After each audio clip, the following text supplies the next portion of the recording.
21 short claims about political motivation.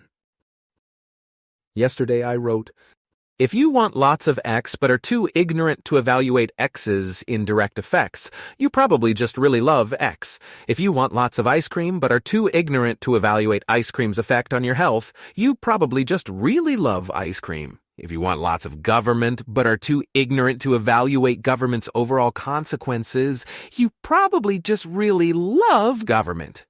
Lest you think I'm picking on liberals, I now proceed to broadly generalize my initial claim. 1.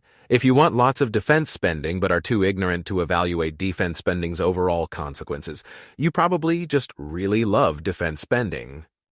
2. If you want lots of liberty but are too ignorant to evaluate liberty's overall consequences, you probably just really love liberty. If you want lots of education but are too ignorant to evaluate education's overall consequences, you probably just really love education. 4. If you want lots of labor regulation but are too ignorant to evaluate labor regulation's overall consequences, you probably just really love labor regulation. 5. If you want to invade lots of countries but are too ignorant to evaluate the overall consequences of invading countries, you probably just really love invading countries. 6. If you want lots of environmental regulation but are too ignorant to evaluate environmental regulation's overall consequences, you probably just really love environmental regulation. 7. If you want lots of deregulation but are too ignorant to evaluate deregulation's overall consequences, you probably just really love deregulation. 8.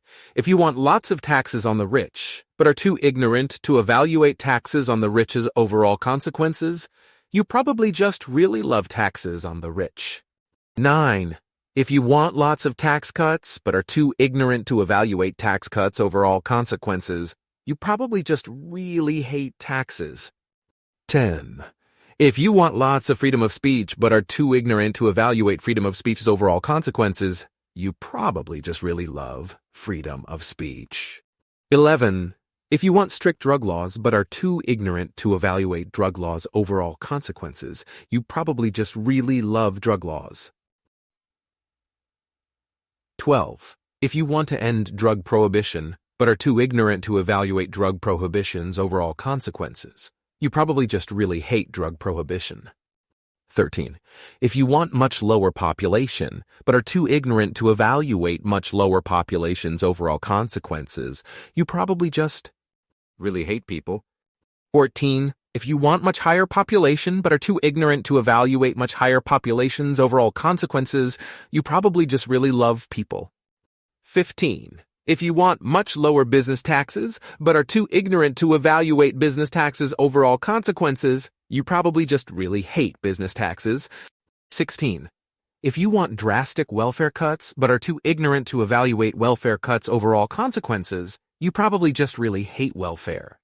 17. If you want much lower immigration but are too ignorant to evaluate immigration's overall consequences, you probably just really hate immigration. 18. If you want much higher immigration but are too ignorant to evaluate immigration's overall consequences, you probably just really love immigration. 19. If you want lots of trade restrictions but are too ignorant to evaluate trade restrictions' overall consequences, you probably just really love trade restrictions. 20. If you want far fewer unions but are too ignorant to evaluate unions' overall consequences, you probably just really hate unions. 21.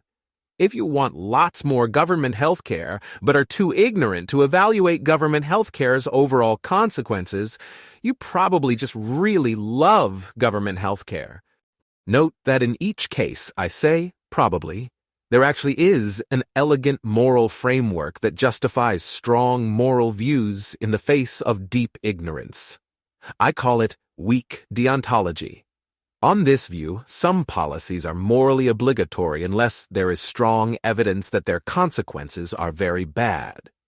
But does anyone really think that ignorant political activists are this philosophically sophisticated? Emotion-driven stories of the form, if you want lots more X, but are too ignorant to evaluate X's overall consequences, you probably just really love X, are none too flattering. But if you listen to the silly way most activists talk, the unflattering story seems very true. Disagree? What if I amend my statement to, but if you listen to the silly way most activists who disagree with you talk, the unflattering story seems very true? July 2nd, 2014.